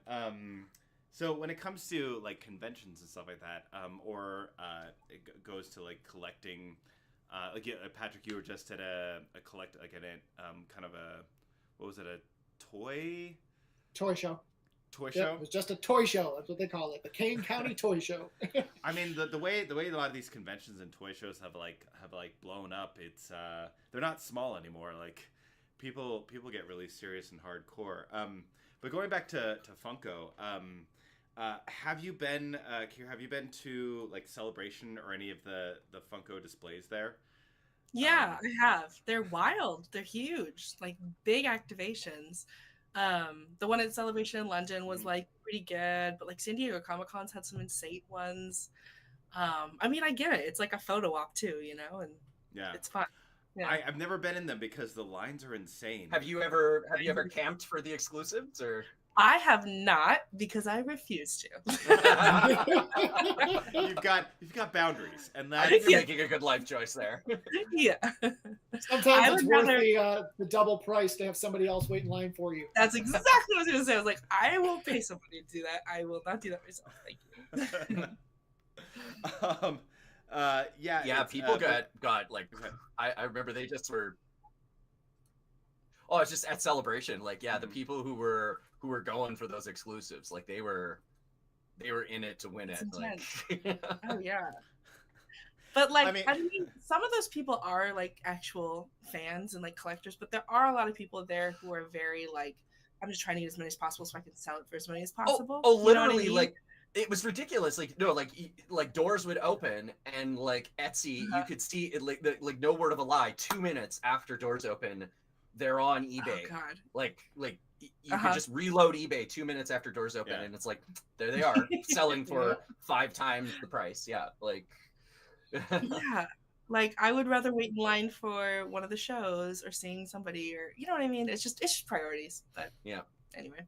I know, like going to those Celebration or whatever it is. I definitely have a list of like we come up with this, like these are the things we really want to do, and these are the things we're going to invest in, because otherwise you get lost there. Like there's just so much, and you can your day goes by real fast waiting for things.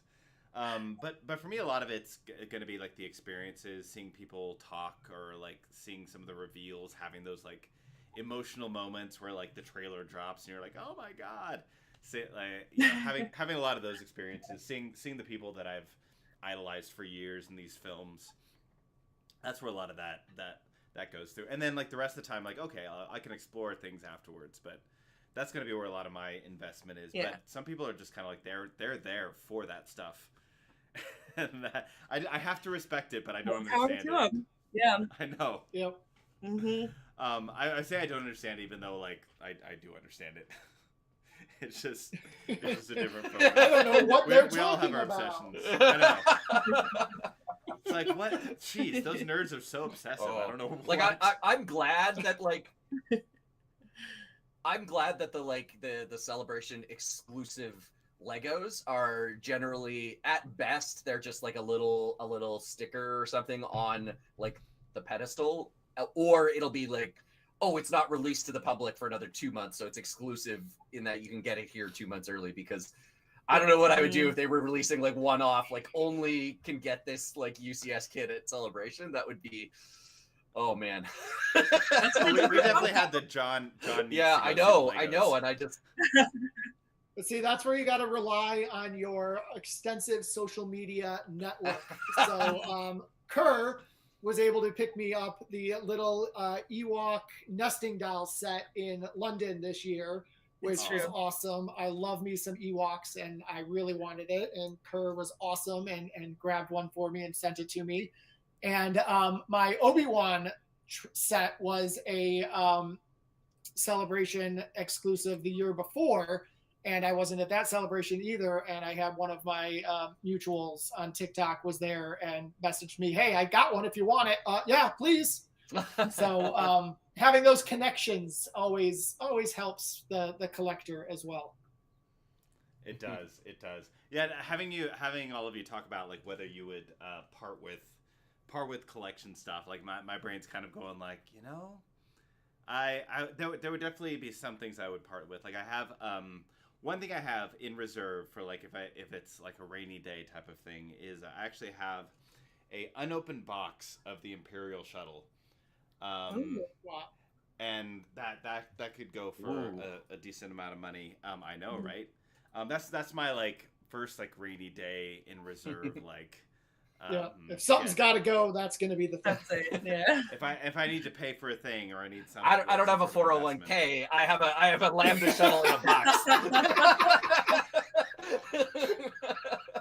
How true that is. I'm a self-employed dance instructor. I may not have a retirement, but what I've got is an open Lambda. Oh, that is sadly accurate. That is. Oh no. Thankfully, I have a budding career that only a pandemic could shut down. Yeah. Someday when I can actually like monetize all the social media stuff, you know, I can make like $5 a month versus TikTok's $2 a month. Yeah, there you go. Yeah. Yeah. Raking in that $5 a month. That's how you. I know the amount of time we spend on social media and don't get back on things. I'm kind of like, but I'm in it now. It's just like another like collector. Like I'm in the fandom. I'm in a thing. But yeah, if you're looking at people on TikTok and YouTube, yeah, we got nothing. We're just doing it because we love it. Nothing else. You know, there's people that make it seem like we're making a lot of money off of it. We're not. I would love that though. If I could make money off of Star Wars, bring it on. Yeah. If I could put on my stormtrooper armor, tell a few jokes, and get $100, like please bring it. It's not happening, but gosh, that would be nice. Little stormtrooper stand-up comedy hour. Yeah. I mean, there's a lot of stormtrooper jokes. You got I guess that's one sense side of you. You don't have the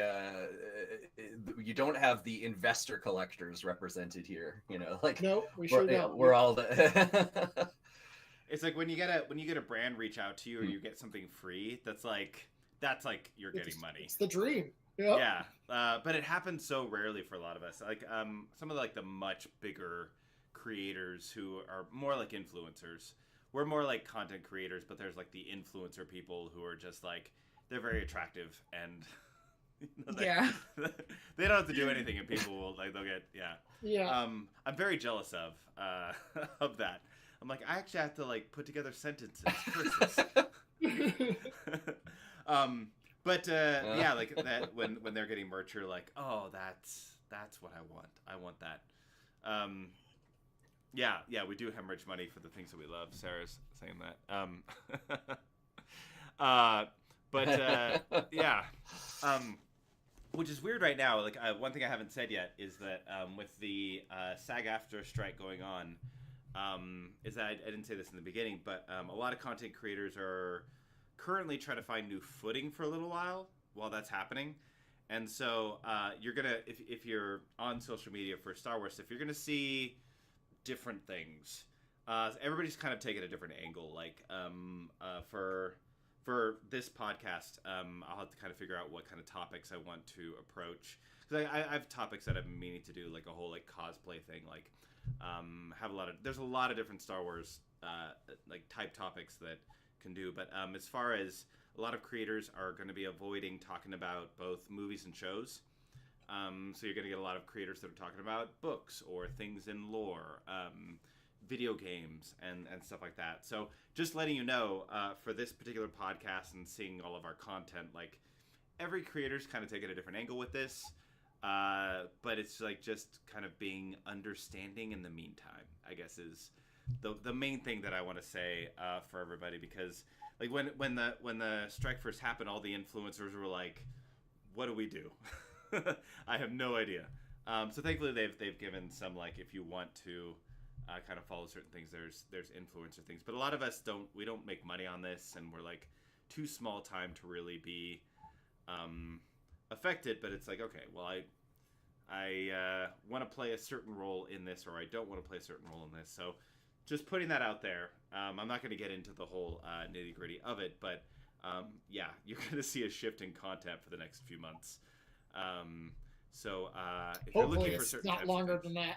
things, I mean, the UPS one went like that. Yeah. But so hopefully, just for everybody's sake, just For for the entire everybody's sake, world's yeah. sake, I hope like a lot of these things don't have to last a long time. But yeah.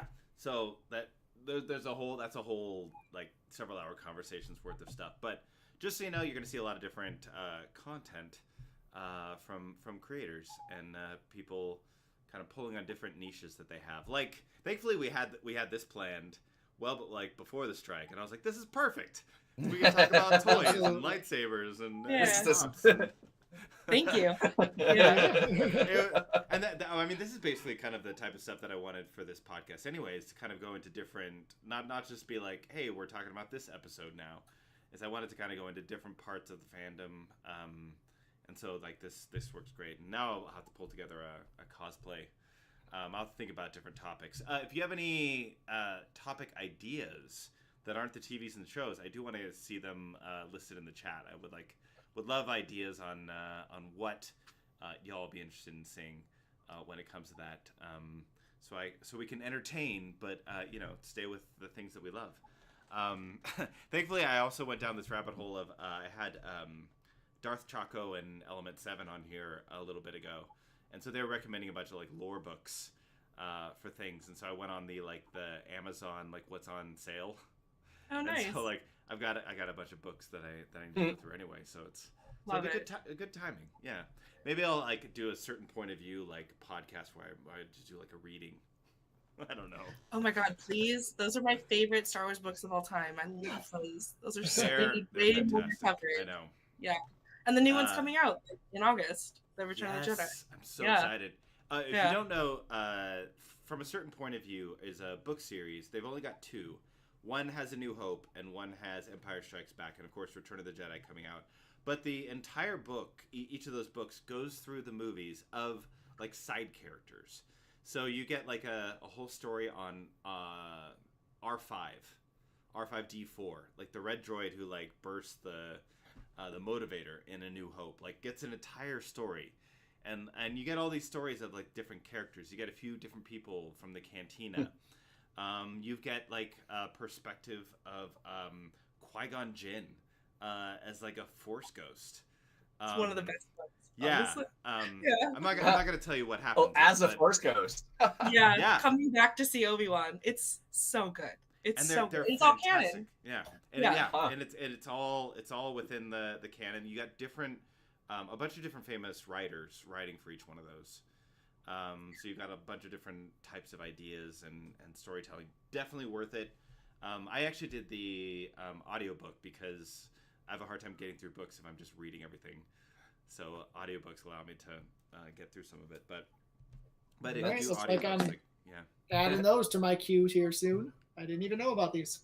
yes, Well, They're so good. I have them right here. I read them all the Mhm. time, and they're little short stories. They're very palatable. So. They did a bunch of those with Legends. They had Tales of the Bounty Hunters, Tales of the Yeah, Cantina. no, those I Yeah. remember. Yeah. I really enjoyed those. So it sounds like this is kind of the new canon iteration of those. Yeah, I'm definitely going to have to check Absolutely. those out. Yeah, I think They that's, just that's released. on my I think list. Yeah, go ahead. Sorry, Kit. No, go ahead. Sorry, I may. Oh, might no, be a I was just little saying delayed. that those are definitely things I'm going to be doing for YouTube videos as well on here. I've been meaning to, but now's a great time. So, yeah, go ahead. Oh, I was just saying that some of the Tales stories. There's ones of Clone Wars. There's Light and Life for High Republic. They're doing a lot of little short story anthologies like that now. There's one that is amazing. They have Light Side and Dark Side. It's kind of horror almost, short stories.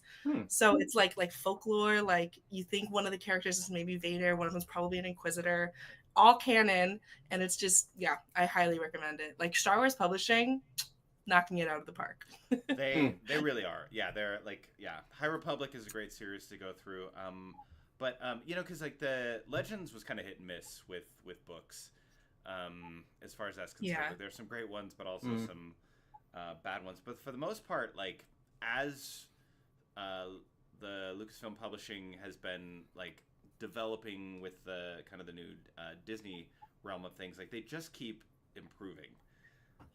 Like it's Yeah. right now I'm I also appreciate the level of.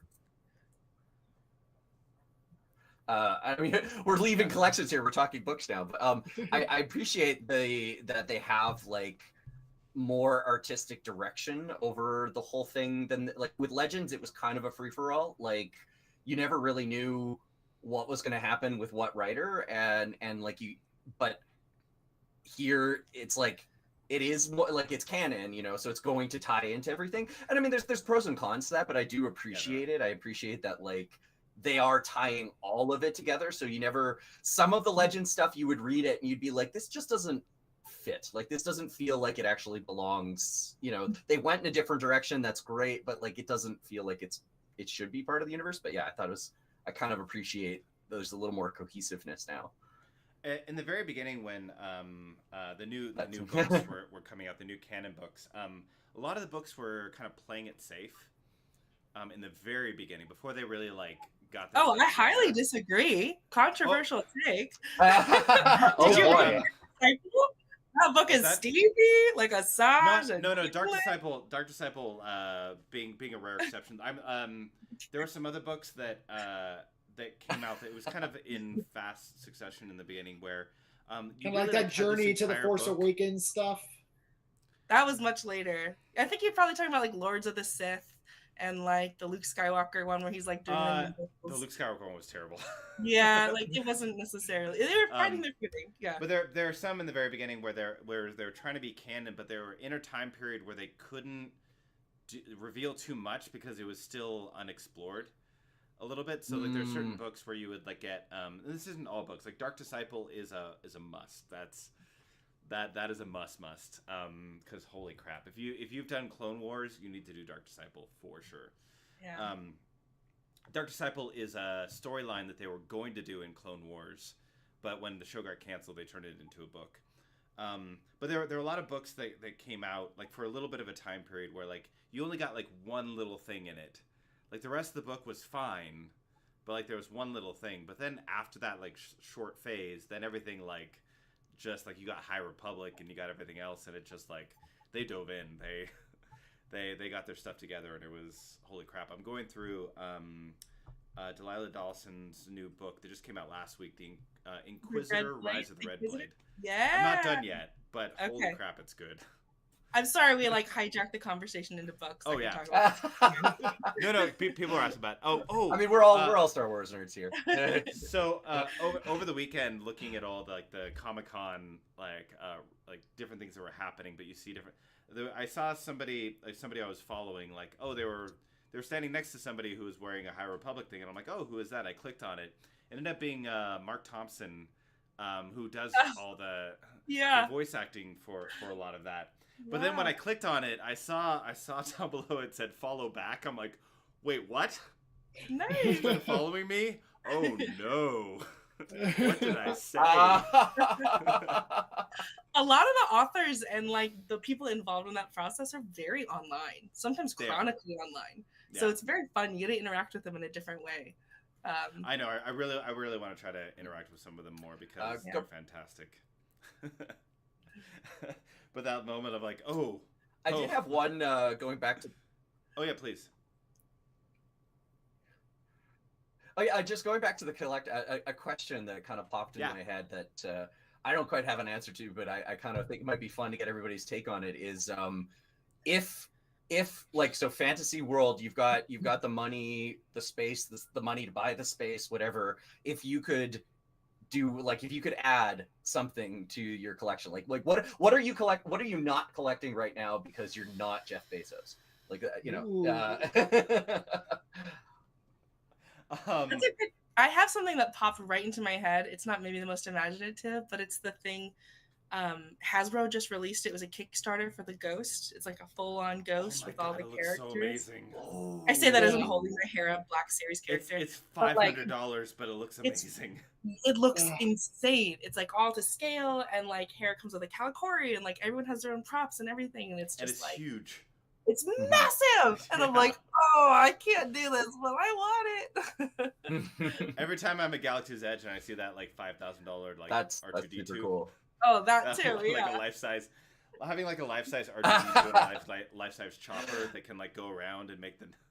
Oh man. I'd spend my entire days just having them interact and yell at Yeah, each so other. that's my answer too. It would be getting into like a real droid building. Like, Yeah. I've got my little pit droid. He's 3D printed, but like I don't have him. He doesn't move. He doesn't talk. He doesn't light up. But getting into being able to build an R2, a BB-8, a chopper like that would be my dream if I could do anything. That would be really cool. That would be pretty sweet. Yeah. Oh, And man, yeah, I can see how that would get very expensive. Like the droid builders at Celebration were crazy. That exhibit was, Oh yeah, that was so cool. it was so cool. I They think even for had me, somebody I would talk probably. back I to mean, you. this would if it was. Yeah.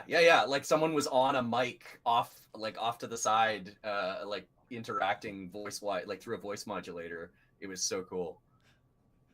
I had R2D2 come up to me. It was actually right after I got your Ewok thing, Patrick, because I had my bag with me.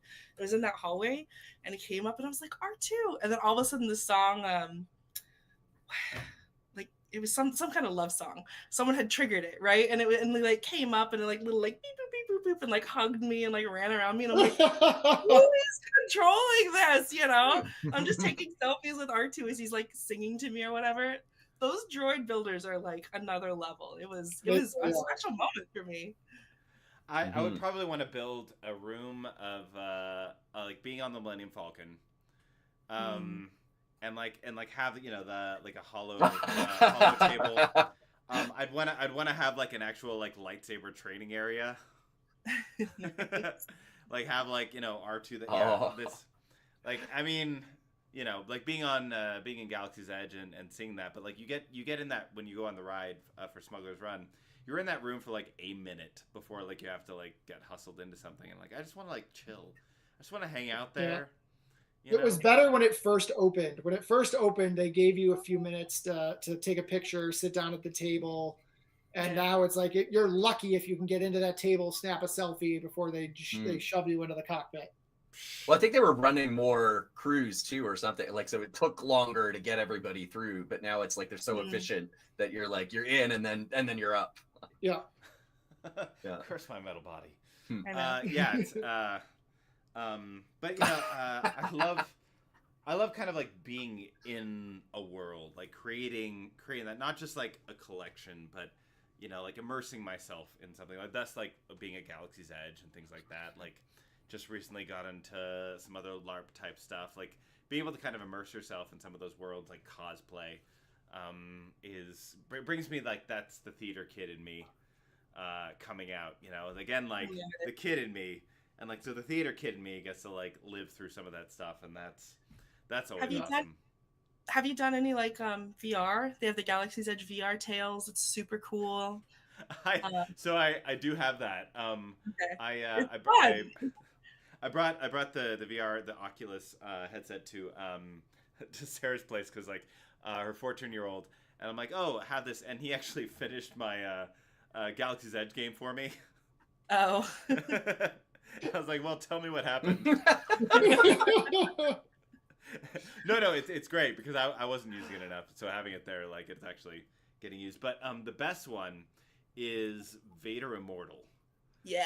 Because Vader Immortal takes you to through a 3-part. Basically, it puts you inside of Star Wars, and you're an original character in that, and of course like Vader's there because the name. But like you get to learn to use the Force, you get to learn to use a lightsaber, a blaster, and you go through this. You go through this whole thing. I need to get Ethan on that, Sarah. But yeah, like when Darth Vader first walks up to you and you're looking up, you're like, oh. I didn't think about how tall Vader would be. But it's that one's super awesome. Yeah. You see some people like backing up, like, oh geez. It's pretty hilarious. But yeah, the VR Star Wars stuff is fun for sure. And of course, I'm not always a huge gamer. I my friends are, but VR I'm all in because I get to be active and I get to be inside a world. Yeah, I love it. I know I've kept you all here for a while, but are there any other things about your collection or stories to tell while we're here?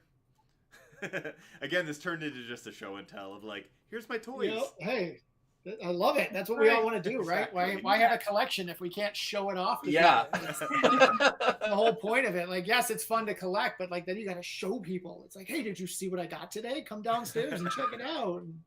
I've got a fun story. I told it on TikTok recently, but I was getting new internet service a couple weeks ago, and the tech gets to my door, and I open the door, and the first thing he says is, "They sent me to the right house." And I'm like, okay, what's up? And I have some Disney park stuff on my front porch, and he's telling me about how much he loves Disney and how he had his honeymoon there and stuff. And I like Galaxy's Edge. It's like, oh, you got to come with me. And then I was like the creepy guy who lured him down into my basement. But as soon as he gets down here, like you could just see the look on his face of just like, this is amazing. Like, and that's why I love what I've done down here between my collection and the Star Wars basement. I love bringing somebody who hasn't seen it to come and look at it, because I can see the joy in their face, which expresses the joy that I put into it. And that's just my favorite part of everything I have down here. All my collection and everything I've built is just being able to share that with people that come and can experience it with me. That's yes, awesome. I love that. That's Kerr, you had super a cool. Yeah, I mean, I think it's. Oh, sorry. Go ahead, John. Go for it, John. Oh no, go ahead, Kirk. Go ahead. I was just gonna ask if you guys have like, if you had to pick one prized possession, like one thing that you were like, this is the cream of the crop, what would it be? I don't know if I can answer that. Yeah, I could probably narrow it down to 4, but I don't think I could pick one. Honestly, if it was one, I think I could do one. Like, I'd be very unhappy. I would like being in this situation, but I think the Falcon is just. I think it's the one. But if it was like 4, then I'm gonna have some trouble. Like. That's funny. Yeah, like picking the next like top 3 to 4 after that, that would be difficult. I don't know if I have an answer to that. Yeah, it's tough. I mean, that's a harder question than which is your favorite kid. Or which is your favorite Star Wars movie? A parent will say like, "Oh, I know, I love them all equally," but then still have their favorite. Yep. But yeah, not that I know. I'm just guessing. It's what I see on social media. Uh-huh. I don't know. Yeah, that's hard. It's I gotta ask the hard questions, Kirk. Come on. I'm sorry. Throw us a softball next time. I don't have man. a thing. I don't. Yeah. That's all right. I guess. How about you? You have one, that Kirk? heist goes. Do I have one? Yeah. Oh gosh. I mean, you asked the question, you have to answer. I know. I'm like looking around. Oh, you know what? I'll show you. I have one. I definitely have one. It's nostalgic though. It's not like a prize As it thing. should be. Yeah. Yeah. As it should be. So, this is it. When I was a kid, this was what I played with. Like a little old X-Wing. It's Hasbro. It's super old from 1995. Awesome. It's got Luke. It's got R2 in it. And I just played with it all the time. I have like memories of playing with this. So, yeah, I don't know. I also really like cool. my Padme that my husband got me. That one's really special too. But yeah, those two, I guess. I'm stuck on the fact that you said 1995 was super old. I'm like, oh no. I know. That makes me feel like, oh. Sorry, I take it back. That's what year I graduated high school. Was 1995. So, come on. The Kenner figures I collect are from 77 to 83 to make me feel a little younger. Yes. I like it. The older they are, the younger I feel. I love it. But yeah, again, until you realize that you played with them when you were a kid. So. But then I get to tell the fun stories, and I have visual aids. That's the important thing. There you go. I think a lot of like my YouTube content like coming out will be like, here's my Keter collection. You know how like YouTube always has like, here's my lightsaber collection, and all that. I might go down that route. Do it. It's very it's easy content. You just get to show off. It's easy content, and it's great for the time that we're living in right now. And it's stuff people are interested in. It's who doesn't want to watch somebody talk about their cool stuff? Yeah. And I watch the shit out of that. Yeah. But yeah, thank you all for agreeing to come on and talk about our toys and talk about show and Thanks tell. for having us. Thank you so much. It was a lot of fun. And before we go, of course, plugging the things that you want to plug. And we'll kind of go roundtable. Is there anything, John, that you want to plug? Obviously, Blink Games on Twitch is something to plug. Yeah, check Fridays playing No Man's Sky there, but Blinky streams almost every night of the week. But I'm on for No Man's Sky. Really cool community, cool vibe. Come check us out if you want to watch some, want to hang out and play some games. Love it, Patrick. Yeah, follow my socials, Dad of Xander, and keep an eye out for that amazing lightsaber raffle that I'll be doing in a couple weeks for American Cancer Society. Yeah, and there's a lot of videos of him doing a lot of the fundraising, and the more you can populate that with likes and comments and stuff like that, because the algorithm tends to not like videos like that. They don't at all. I know, it's annoying as it is, but it's always for a good cause, and we want to try to push good causes, especially when it's like Star Wars helping good causes. It's feel good stuff. And of course, Mandalorian. Yes, I don't have anything to plug. Go to Patrick's channel. I don't know. or at least go follow. You can follow me. I'm kind of taking a step back from content making during the strike. Like you said, everybody's doing it a little bit differently. Mm-hmm. But I'm definitely still active on X and Threads, and I'm watching, so I'm around for sure. Oh, Twitter. X, whatever they call it. We're living in a world where now it's called X, and today we've got aliens, and everybody's kind of like, oh, whatever. Yep. That's the world we live in. Aliens, sure, that's fine. Yeah, literally, got it. Cool. Yeah, it's cool. Whatever. I got more important things. So when it comes to this podcast, again, I'll kind of figure out some fun topics, and we'll have some different guests on for different types of things. I saw some good stuff there, like the fan art creating I see, and talking about some Star Wars books and cosplay, and we'll have some fun stuff on this. We'll have a good time. But thank you all, and while you're still watching, if any of you are still here, clicking the like button, because that helps kind of push things out. And if you haven't subscribed, that helps too. But otherwise, it's been a pleasure. Thank you all for being on here. I love having my friends on to talk about things, and it's just fun. It's just fun to have you all here. But this is